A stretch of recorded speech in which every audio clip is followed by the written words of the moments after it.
Good evening, everyone. I'm back for part two of my list of top 100 films, and now I'm doing from number 75 to number 51. So I'll try to get this done a lot quicker than I did the last video, which was way too long. So, starting off with number 75, This Gun for Hire from the year 1942. Classic film noir crime film that made a star overnight of Alan Ladd, although he had been making movies since 1932.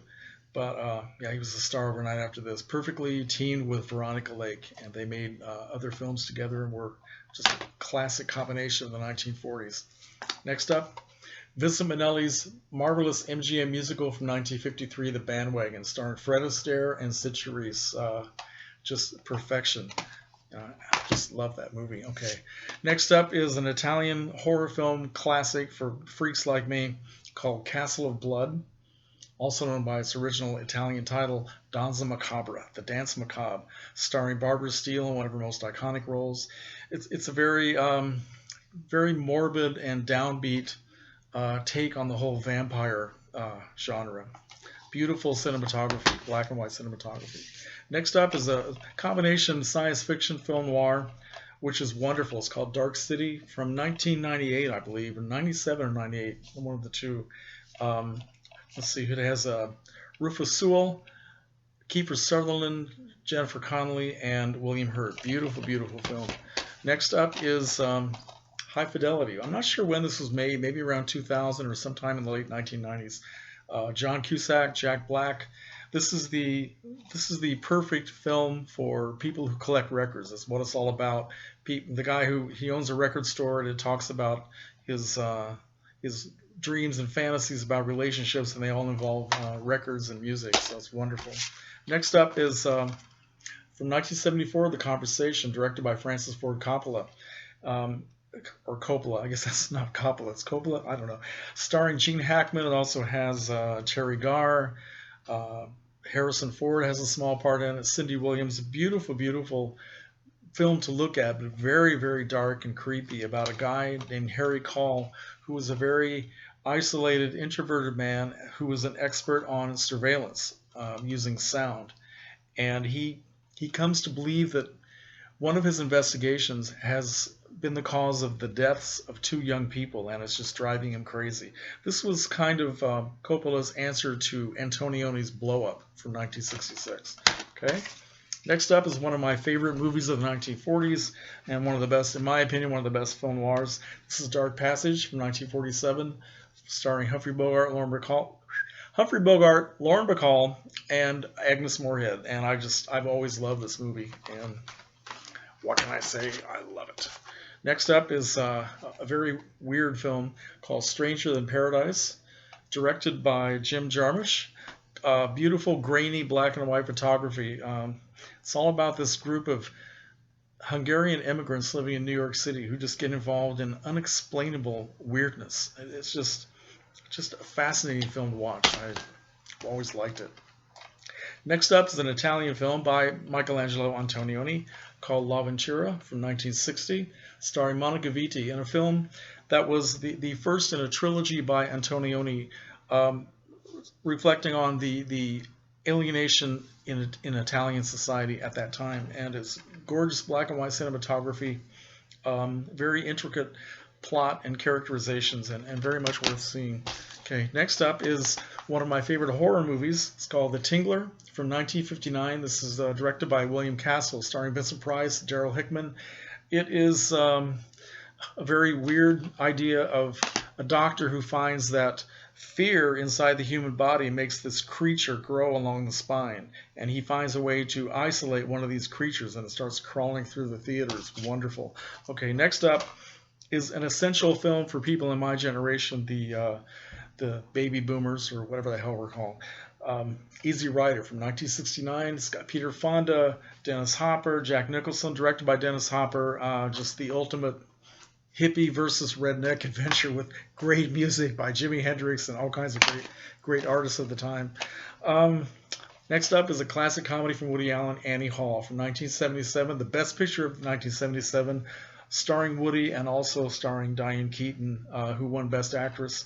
This is probably Woody's funniest film. He's made other films that I like more that combine comedy and a little bit of drama, but this is probably his funniest film and also one of his most popular. So he really did it well in that. I think he also got best screenplay or something like that. I can't remember. Next up is classic science fiction from 1977, Close Encounters of the Third Kind, directed by Steven Spielberg, which I have in this wonderful box set. Richard Dreyfuss, who else is in it? Melinda Dillon, Terry Garr. It's just, to me, this is like a combination of science fiction and humanism and spirituality. I could watch this again and again and again. I'll never forget the night that I first saw it. It was just brings tears to your eyes the first time you see it. It's wonderful. Next up is one of my favorite films of the Golden Age. This is The Maltese Falcon, starring Humphrey Bogart, Mary Astor, Sidney Greenstreet, Peter Lorre, Elisha Cook Jr., directed by John Huston. This was the third filming of Dashiell Hammett's novel and the absolute best one. And it's just early example of film noir, just great complicated characterization by Humphrey Bogart. This is the film that made him a star. Okay, let's see. Next up, from 1954, this is A Star Is Born, starring Judy Garland and James Mason. And this was Judy's comeback film. She had been fired from MGM 3 years before and went into doing concerts and got a chance to do a remake of A Star Is Born and make it into a musical. And it was called at the one time, at the time it was released, one critic said that Judy Garland gives probably the best one-woman show in history. And essentially that's true. All the music is by her, and she has some of her best songs to sing in this. And but it's not a musical comedy. It's a very dark and very sad musical drama. And James Mason is also very, very good. Next up is an English film that I've always loved. I've watched this again and again and again. Educating Rita, from the year 1983, starring Michael Caine and Julie Walters. Michael Caine plays a professor in an English university who is just very jaded, and he drinks too much. He's unhappy with his work. He's unhappy with his life, his relationships. And into his life comes this working class hairdresser named Rita, who comes for tutoring in literature at night. She's doing this program where people who can't go to school during the day can come during the night. And she's just anxious to learn and wants very much to just be everything that she possibly can. And she learns a lot from him, but he also learns a lot from her. It's a wonderful film. I just absolutely love it. Next up is a classic horror film directed by Roman Polanski. It's called Rosemary's Baby, and it stars Mia Farrow and John Cassavetes and also Ruth Gordon. From the fantastic novel by Ira Levin, one of the few instances where the film version was just as good as the book. Creepy, crazy, wonderful, and very, very good acting by Mia Farrow. Also, John Cassavetes in one of his creepiest characterizations as her husband, who looks kind of strangely satanic, shall we say. Next up is a movie called Donnie Darko from 2001. I have both the original theatrical cut and the director's cut. Let's see, what was the guy? Richard Kelly, I think the guy's name, the guy who directed it, starring Jake Gyllenhaal as a guy who is having a lot of emotional and mental problems, and he starts seeing a giant rabbit named Frank, who is giving him strange messages. So in fact, the guy, Donnie, is exhibiting all the classic symptoms of paranoid schizophrenia. And everyone around him thinks, what is wrong with this guy? But it also stars Drew Barrymore, who was one of the producers, and also has Jenna Malone, Patrick Swayze, Catherine Ross. Very, very good film. Very well made. And I just enjoy it very much. Okay.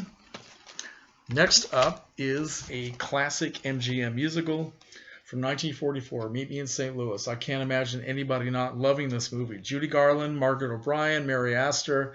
Directed by Vincent Minnelli. This is the film where Judy and Vincent met and they fell in love, and it's got great music, practically all of it done by Judy, and it's a film about a family going through just normal things during the course of a year, leading up to the World's Fair in St. Louis in 1904. and it's just beautiful, a beautiful Technicolor, and it'll break your heart if you don't have your heart broken when Judy Garland sings "Have Yourself a Merry Little Christmas" to a tear-stained Margaret O'Brien, then you really do not have a heart. Sorry. Okay. Next up is one of my favorite science fiction movies from the 1950s, It, The Terror from Beyond Space, from 1958. I love this movie. Great black and white cinematography, good sets, good special effects for the time, a great monster. Marshall Thompson plays a guy who is being rescued from a planet where he was doing some kind of exploration with a full crew of people, and he's the only one that has survived. So this spaceship has come to bring him back because he's being accused of killing his crew. He's sticking by this story where he said no, some other mysterious force or something or someone killed all these people. Well, it turns out that he's right, and this strange monster has attached himself to the new ship. So I think this was considered to be the original idea behind Alien, considered that by a lot of people anyway. Next up is a classic Bette Davis performance in Dark Victory, 1939, Dark Victory. Bette Davis plays a character named Judith Traherne, who is a very rich, well-to-do, pampered socialite who has everything she could possibly want, all the money in the world, and then she finds out she has a brain tumor. So it's pure soap opera from start to finish. And it had been a Broadway play starring, I think it was Tallulah Bankhead a few years before, and it didn't do any good at all. So Bette Davis wanted to play this, and she, by sheer force of her talent and her energy and her sincerity, she made this work. I don't think anybody else could have. It's a fantastic movie.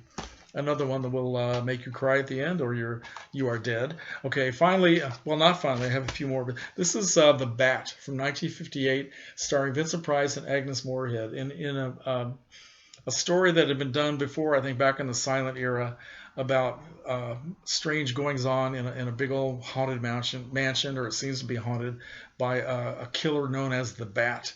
And it's one of those films that I have watched 1,000 times, and I never get tired of seeing it. I just love it. Okay. The next up is, once again, for my generation, this is Essential Woodstock. Woodstock, the motion picture. 3 days of peace and love. Yeah, right. Not to mention rain, mud, drug overdoses. Now, Woodstock, this was made in 1970. Woodstock happened in 1969. And I was 18 years old in 1969. Woodstock, the reality, was over and done with before I even knew it had happened. And then about a year later, they came out. Somebody had the foresight to start filming not only the performances of all the groups and the solo artists who came to this, but also the crowds and what was going on, interviewing people, and they made a movie out of it. And therefore, Woodstock, the reality, was forgotten, and it became Woodstock, the spiritual generational experience, which is something quite different, but it's wonderful. I love it. It's got great music by people like Richie Havens, Joan Baez, The Who, John Sebastian, 10 Years After, Crosby, Stills and Nash, Sly and the Family Stone, Sha Na Na. It's just wonderful, and you get to see people like momentarily, you get to see people like Grace Slick, Janis Joplin. This edition has put in other performances that were not in the original film. I guess they had trouble with copyrights or something. So they've added performances by Janis Joplin, by Jefferson Airplane, which they're interesting to see, but not the best performances by those groups. But yeah, I'm kind of glad they're in there. Okay, next up, one of my favorite movies from the year 1937.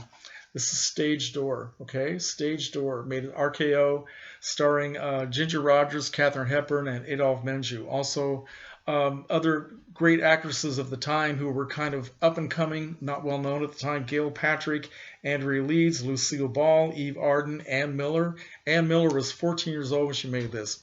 It's all about a group of women living in a theatrical boarding house for aspiring actresses, and they're all poor, and they're trying to just get work. They're trying to survive. They all have very cynical outlooks on life and great senses of humor, and the great dialogue going back and forth. Usually there's about 5 people talking at once, And the main protagonists are Ginger Rogers and Katharine Hepburn. Katharine Hepburn is a wealthy socialite who is kind of coming down into the world, wants to live in this theatrical house and try to be an actress, while everybody else around her is like, ah, look at her clothes, she's rich, what is she doing here? So they put her in a room with Ginger Rogers, who is about as working class as you can get.